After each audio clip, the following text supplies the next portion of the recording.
अगर अधिक भोजन पा लिया तो आसन में नहीं बैठ पाओगे, पेट बड़ा हो गया तो आसन में बैठ पाओगे नहीं। उचित आहार, अपने आप सब मूढ़ता, ऐसी स्थिति, अंधकार छा रहा है अंदर में, कोई भी सात्विक स्फुरणा नहीं हो रही, घबराना नहीं। अगर आपका भगवत विस्मरण हो रहा है तो आप जिस इंद्रिय की क्रिया में हैं, आप उसका सुख भोग रहे हैं, ये आपकी साधना में बाधा, बिल्कुल सहज आपको बता रहे हैं। 10 बार खींचिए, कोई ऐसे वैसे पकड़ने की जरूरत, आराम से ऐसे बैठे। आप देख लेना, जय बार आप आसन पे बैठिए, 10 बार खींचिए, पूरा खींचिए और फिर पूरा छोड़ दीजिए बिना रुके, दोनों सांसों से। ये हम महापुरुषों की बात बता रहे हैं, स्वयं अनुभूत बात बता रहे हैं। फिर आप भजन में बैठिए, देखिए आपकी कम से कम अगर 3 बार दिन में आप ऐसा करेंगे तो आपकी प्राण बिना ये रेचक पूरा कुंभक इनके बिना किए, अनुलोम विलोम इनको बिना, ऐसे पूरा भर करके वायु आराम से छोड़ दिया, आराम से भरा 10 बार। फिर आप देखो भजन में नाम जप करते हुए ऐसा किया, फिर आप देखो एक शांति सी आएगी, एक मन उसमें जिस नाम में लगाना चाहो लगेगा। प्राणवायु का संशोधन अत्यंत आवश्यक है। उपासक को चाहिए, जिसका शरीर रोगी है, वयोवृद्ध है, उनके लिए बात नहीं कह रहे। यदि आप जवान हैं, आपका शरीर स्वस्थ है, तो आसन पर बैठना सीखें, बहुत जरूरी है इंद्रिय संयम के लिए, मनोनिग्रह के लिए और शरीर की जो वायु है उसको पचाने के लिए। अब नौजवान हैं, कोई रोग नहीं है, कुर्सी में बैठे भाई कैसे बने? आपकी वृद्धावस्था है, आपकी टांगें दर्द कर रही, घुटने दर्द कर रहे हैं, कमर दर्द कर रहे हैं, गृहस्थी से आए हो, बैठो। आप बाल ब्रह्मचारी हैं, भगवत मार्ग के पथिक हैं, या आप गृहस्थ से संयम पूर्वक रहकर आए, तो कुर्सी सुख आसन पर बैठने की चेष्टा ना करें। एक आसन पर बैठे, एक आसन सुखासन से लगा लिया, शांत बैठे। उससे आपके शरीर में जो पीड़ा होगी वो वायु पचेगी। जैसे जैसे वायु पचेगी शरीर हल्का होता चला जाए, शरीर राग हल्का होता चला जाए, विस्मरण होने लगेगा शरीर का। शांत, जहां हाथ रख दिए, गंभीरता, शांति, स्थिर भाव तक कम से कम 48 मिनट। 48 मिनट एक स्थिति में बैठे। अरे सर, कई घंटे का पद्मासन या सिद्धासन, 30 मिनट के बाद कष्ट शुरू हुआ, हर नस नाड़ी पीड़ा को पर, मैं शरीर नहीं हूं, ये भ्रम है, ये कष्ट नहीं, ये भ्रम है। थोड़ी देर बाद शून्य के बाद शांत, अब बैठे रहो आराम से। पर वो समय क्रॉस करना जो बहुत कष्टप्रद, यही तो है सब इंद्रियों को अधीन कर लेना, शांत, हर नस नाड़ी शुद्ध वायु, जो वायु दोष पैदा करने वाली वो भस्म हो जाती है उससे। कब आपकी वृत्ति संभलेगी? यही तो समय। अगर आप सत्संग में बैठे हो, लगाया आसन और बैठ गए, या तो वक्ता की तरफ दृष्टि या नासाग्र दृष्टि। ये इस समय जो अपना सत्संग होता है, ये आंख मूंद के सुनने वाला नहीं है। आंख मूंद के तो फिर नींद आ सकती है, आलस्य आ सकती है। या तो नासाग्र दृष्टि और या तो वक्ता की तरफ एकाग्र दृष्टि। शांत, आपका शरीर स्वस्थ है, आप जवान हैं। आसन बहुत आवश्यक है, बहुत आवश्यक है। आपका शरीर स्वस्थ है, आपका भोजन कम हो जाएगा आसन में बैठने पर, क्योंकि डरोगे। अगर अधिक भोजन पा लिया तो आसन में नहीं बैठ पाओगे, पेट बड़ा हो गया तो आसन में बैठ पाओगे नहीं। उचित आहार, अपने आप सब ठीक होने लगेगा।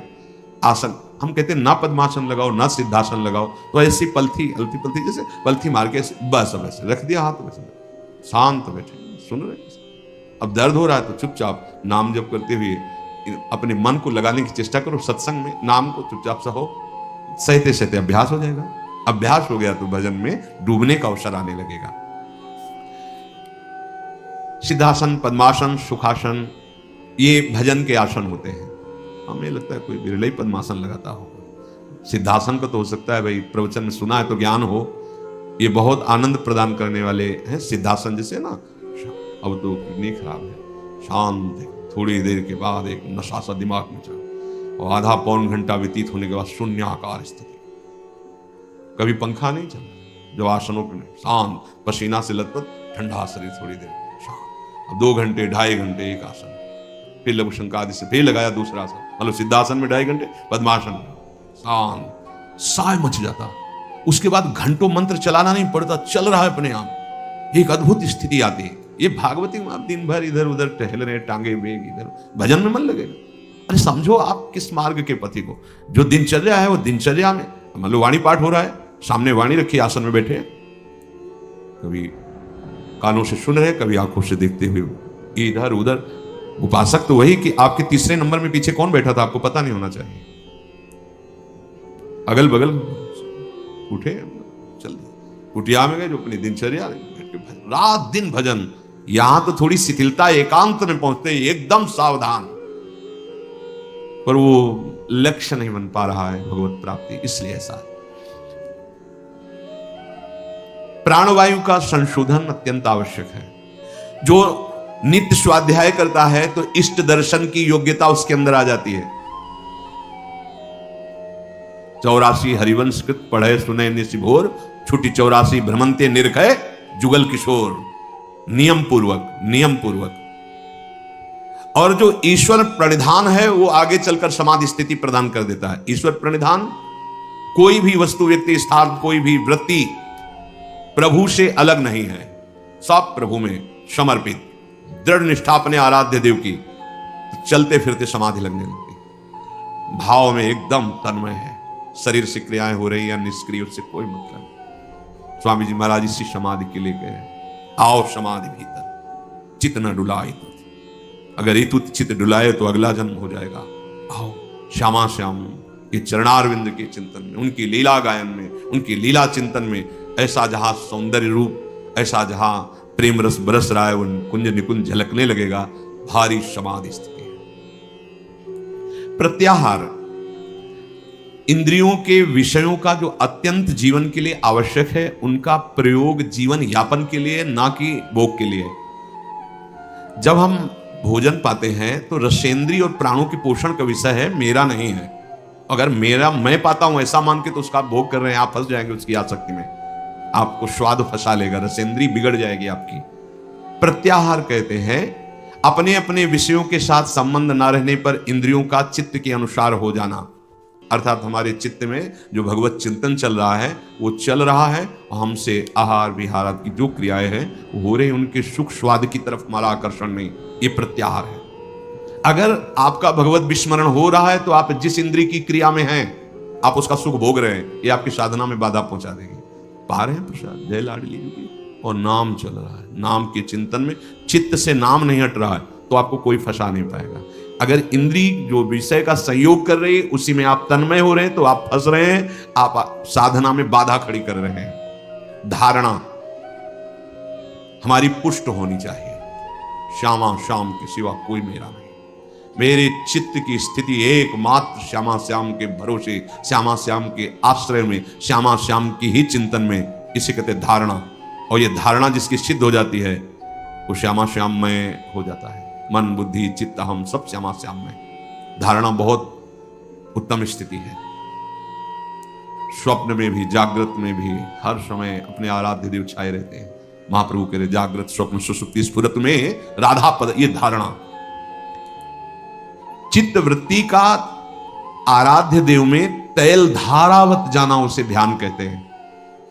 जैसे आजकल ध्यान का मतलब ना समझने का कारण ऐसा लगता, कुछ देर आंख मूंद के बैठे, एसी चल रही, बड़े अनुकूल शांत बैठे। आप शांत रह नहीं सकते, अंदर देखो, आप बाहर से आंख मूंद लिए ऐसे बैठ गए, उसे शांति कहते हैं क्या?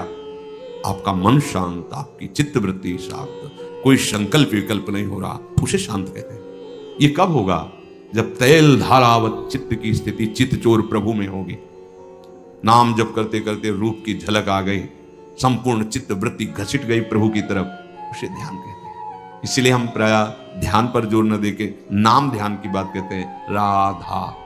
तो यही राधा नाम, राधा रूप प्रकाशित करेगा। जब रूप, तो फिर ध्यान धरना नहीं पड़ेगा, हर समय उठते बैठते चलते फिरते वो ध्यानस्थ रहेंगे प्रभु। तो चित्त वृत्ति का ध्येय पदार्थ में तैल धारावत स्थिर रहने का नाम ध्यान है। कुछ देर बैठ के आंख मूंदाओ, लेकिन ध्यान किसे कहते हैं? तैल धारावत अखंड वृत्ति अपने आराध्य देव में लगी हुई। ये ध्येय चलते फिरते उठते बैठते खाते पीते हर समय। समाधि, जब ध्यान परिपुष्ट हो जाता है तो ध्याता ध्यान और ध्येय की त्रिपुटी मिट जाती है। मैं ध्यान रूपी क्रिया, ध्येय प्रभु, उनमें कर रहा हूं, अभी ध्यान नहीं हुआ। मैं ध्याता, जो ध्यान क्रिया ध्येय में कर रहा हूं, अभी ध्यान नहीं लगा। जब ध्यान लगेगा तो ध्याता और ध्यान दोनों लय हो गए, केवल ध्येय रह गया, ध्येय, केवल प्रभु। मैं प्रभु का ध्यान कर रहा हूं ऐसा नहीं, केवल प्रभु ही प्रभु। उसी स्थिति को समाधि कहते हैं, उसे समाधि कहते हैं। जब मैं ध्यान कर रहा हूं, ध्याता ध्यान रूपी क्रिया ध्येय के प्रति, तब तक जब मैं और ध्यान क्रिया दोनों का लय हो गया, केवल ध्याता है, उसे समाधि कहते हैं। ये दो प्रकार की होती, सबीज और निर्बीज। सबीज में त्रिपुटी के न रहने पर सूक्ष्म संस्कार रहते हैं, हमें ध्यान हो रहा है सूक्ष्मता से। निर्बीज में बिल्कुल नहीं, केवल वही ब्रह्माकार वृत्ति या भगवदाकार वृत्ति या श्यामा श्याम। जीवन का परम लाभ इसी जन्म में प्रिया प्रीतम के सानिध्य को प्राप्त करना। शरीर रहते तो आपका ये जो सत्संग में श्रवण मनन है, इसे निष्ठापूर्वक अपने हृदय में उतारें और नाम न छूटने पावे। नाम ही सब स्थितियां ला देगा, प्रमाद की कोई गुंजाइश न रहने पावे। हम लोग बहुत प्रमादी हैं, बड़ी छूट दे देते हैं मन बुद्धि को, इसलिए बड़ा अंतराय होता है। फिर ऐसा लगता है इस मार्ग में सुख ही नहीं है, फिर भाग पड़ते हैं संसार की तरफ। बहुत धोखा हो गया, बहुत बड़ी हम पराजय को प्राप्त हो गए। यदि प्रभु का मार्ग छूट गया तो पता नहीं किस जन्म में किस कल्प में मिलेगा। इसलिए सावधान होकर निरंतर एक एक क्षण प्रभु के चिंतन मनन में लगाएं। अपने इस परमानंद में, परमार्थ मार्ग में थोड़ी भी बाधा बर्दाश्त मत करो। ध्यान से सुनो, तुम्हें एक अनुपम सुख चाहिए, अनुपम शांति चाहिए, एक विलक्षण आनंद की तुम भोक्ता, क्योंकि तुम्हारा स्वरूप ही है आनंद। अब इधर जो तुम भोक्ता बनकर उस सुख को खोज रहे हो, नहीं है। अब तुम्हें जो परमार्थ मार्ग मिला है, तो कह रहे हैं अपने परमार्थ मार्ग में परमार्थ सुख की जरा भी बाधा को बर्दाश्त मत करो। अगर बर्दाश्त करोगे, चलेगा इतना तो वो गिराता चला जाएगा। नहीं, सावधान हो जाओ। बिना दंड के ये सुधरने वाले नहीं है, प्यार से सुधरने वाले। सुधर जाए बढ़िया, समझ लो।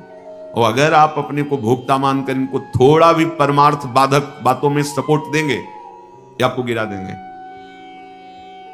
बहुत फिसलन वाला मार्ग है, बहुत फिसलन, बहुत संभाल संभाल के, बहुत कदम दृढ़ रखते हुए चलना है। बाधा बर्दाश्त नहीं करनी। अरे जहां त्रिभुवन की राज्य लक्ष्मी देने पर भी आधे पल के लिए भगवत विस्मरण नहीं होना, उस मार्ग के तुम पथिक हो। तुम घंटों बात कर रहे हो व्यर्थ की बात, हंसी मजाक की बात, या ऐसे खान पान विषय में किसी में भी भगवत विस्मरण, मतलब रंग नहीं आ रहा तुम्हारी साधना में, तुम्हारे मार्ग में।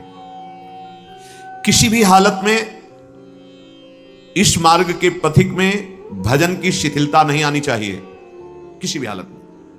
यह अनुभव की बात करें, कभी कभी मना स्थिति इतनी अशांत स्वाभाविक हो जाती है, कुछ अच्छा नहीं लगता, भजन में भी रुचि नहीं, एक अंधेरा सा, एक घबराहट की स्थिति, जब तक भगवत साक्षात्कार की तरफ आगे नहीं। न विषय की चाह है, न भगवत चाह है, न भजन है, न किसी क्रिया में, एक अशांत स्थिति, हिलना नहीं, डरना नहीं, डरना नहीं। उस स्थिति में भी अगर जितनी बुद्धि काम कर सके, नाम को पकड़े रहो, नाम को पकड़े रहो। वो एक कोहरा आया है, अभी हट जाएगा, घबराने की जरूरत नहीं, भागकर दूसरे विषय की जरूरत नहीं है कि आप उस स्थिति से बचने के लिए कोई विषय सेवन करने लगे, कोई व्यसन करने लगे, कोई क्रिया करने लगे। नहीं, कबहू तो थोड़ो भजन, कबहू होत विशाल, मन को धीरज छुटे नहीं और गाहे न दूजी चाल। वो थोड़ी देर के लिए स्थिति हट जाएगी, फिर प्रकाश आ जाएगा। वो स्थिति में बहुत संभलने की जरूरत है। जो अच्छे उपासक हैं, कभी कभी एकदम ऐसे, कभी कभी एकदम भावात्मक स्थिति ऐसी लगता है आप तो पार हो गए, कोई विकार नहीं, कोई स्फुरणा संसार की नहीं, भजन में तन। ये अभी एक रस स्थिति नहीं आई है, ये गुण के अंतर्गत है।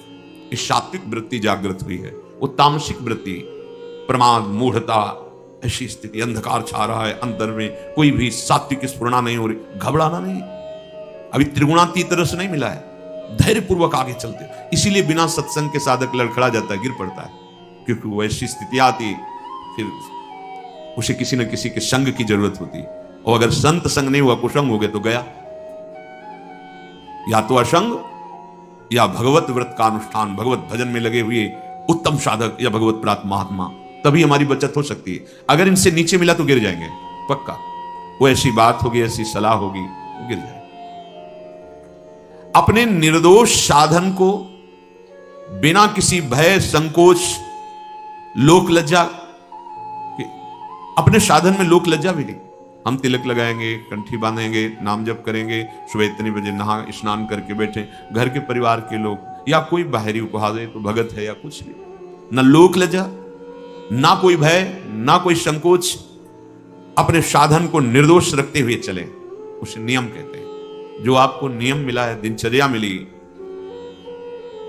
उसमें तुम्हें बाधा बर्दाश्त नहीं करते। हम लोग बहुत कमजोर हैं, हम हर बाधा को स्वागत पूर्वक आओ स्वीकार कर लेते। भजन छूटा, सद्बुद्धि छूट रही, हम मनोरंजन में लगे। अरे भाई, यही अवसर है मन भंजन का, यही अवसर है इंद्रियों को समाहित करके भगवत स्वरूप में लगाने का। अब आप बर्दाश्त कर रहे हो विघ्न, तो आप जानो फिर क्या हो सकता है, क्योंकि आपकी स्वीकृति है। बहुत बहुत बहुत सावधानी की जरूरत। साधन में कहीं बाहरी दिखावा भी ना आ जाए, ये भी ध्यान रखें। कहीं बाहर लोगों को ये दिखाने के लिए कि हम भगत हैं। देखो, अभी पहले कहा, लज्जा नहीं, संकोच नहीं, भय नहीं, अपनी दिनचर्या बिल्कुल, वो भगवत रिझावे के लिए, जगत रिझावे के लिए नहीं। अगर कहीं आपका लक्ष्य बन गया बाहरी लोगों को दिखाना, प्रणाम नमस्कार वंदना यश कीर्ति, चार लोग, ऐसा, फिर तो असली वस्तु को नहीं प्राप्त कर पाओगे, बहुत लंबा समय नष्ट हो जाएगा। हाँ, अगर भगवान की शरण में हो तो ऐसे धक्के लगेंगे आपको कि आपको भागना ही पड़ेगा प्रभु की तरफ। ऐसे विघ्न उपस्थित हो जाएंगे कि उधर कदम नहीं बढ़ा पाओगे, भागोगे प्रभु की तरफ, पर पता नहीं वो कब समय दे। होश में अपने साधन का दिखावा अंदर पता चलता है, आप ही अंदर से जांच कर लीजिए। दूसरे को दिखावा, और प्रायः अहंकार देवता ये बहुत पसंद करते हैं। जो अहंकार है वो ये बहुत पसंद, उसकी पसंद चीज है। दंभ पाखंड दिखावा ये उसकी पसंद की चीज है, इसी से वो पुष्ट होता है, बलवान होता है, वो प्रेरित करेगा। हम ऐसा बोले जिससे चार लोग समझे हम ज्ञानी हैं, हम ऐसे बैठे जिससे चार लोग समझे ये योगी है, महात्मा है, हम ऐसा दृश्य उपस्थित करें जिससे हमें साबित किया जाए बहुत बड़े भजनानंदी। ये अंतर की वृत्ति है, सुधार कीजिए। साधन में कहीं बाहरी दिखावा ना आ जाए। अगर बाहरी दिखावा आ गया तो असली जो तत्व है, असली जो बात है, असली जो सच्चिदानंद परमात्म सुख है, उससे तुम वंचित हो जाओगे। हमें प्रभु को रिझाना है या जगत को रिझाना है? जब आप प्रभु को रिझाने की चेष्टा करेंगे तो सारा जगत आपसे रिझ जाएगा। जा पर कृपा राम की हुई, ता पर कृपा करे सब कोई। प्रभु प्यार करने लगे तो पूरा विश्व प्यार करने लगेगा। अंदर से ये देखते रहो, बिल्कुल शुद्ध परमार्थ की बात है। अंदर से देखो, जब आप अंदर से सच्चे साधन में लगे हो, बाहर से तुम्हें कोई कहे ना पाखंडी, दम्भी, दिखावा, ये वो, तो मुस्कुराहट आएगी। जब आप अंदर से दम्भ कर रहे हो, फिर तुम्हें कोई दम्भी कहेगा तो तुम गाली दोगे, लड़ जाओगे और निंदा करने लगोगे। ये पहचान है कि दम्भ है तुम्हारे अंदर, उसको बुरा लगा। जैसे कोई निंदा कर रहा है वो आपके कान में पड़ा, तो सबसे पहले बुद्धि का कार्य होता है, वो तुरंत जांच करेगी। अगर सत्य मार्ग में चल रहे हो, ये जो बोला गया कोई लक्षण है अंदर, पूरी जांच करें, नहीं ठीक है, प्रभु की बड़ी कृपा है, मुस्कुराया चल दिया, उसको बुरा है नहीं। जैसे आप गोरे हैं, आपको कहे काला कलूटा, तो आप नाराज हो जाएंगे क्या? क्योंकि आपको पता है आप गोरे हैं, आप नहीं नाराज होंगे। काला कलूटा है और उससे कहे भी कि क्या यार गोरे हो तुम, उसको बुरा लगेगा क्योंकि वो नहीं गोरा है।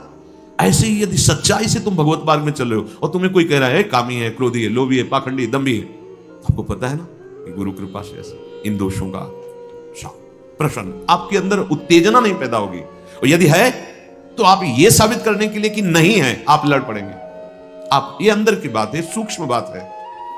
आप बहुत सुंदर सुंदर पदार्थ खा के निकले हैं और बाहर कोई कह रहा है ऐंठ के चल रहा, भूखों मरता है, हमें पता है, तो आपको क्या होगा? हंसी आएगी। या अभी तो खीर पूरी सब पाके आ रहे हैं, ये तो ऐसा बोल रहा है, अच्छा ठीक है। और आप भूखे हो कई दिनों से, ऊपर से ऐसे घी पोंछ के ऐसे चले, और लोग बहुत कहे क्या यार हलवा खा के आया है, तो छाती जलेगी कि नहीं, रोटी भी नहीं मिली तो हलवा की बात करते हैं। ठीक ऐसे ही दम्भ और सच्चाई का है।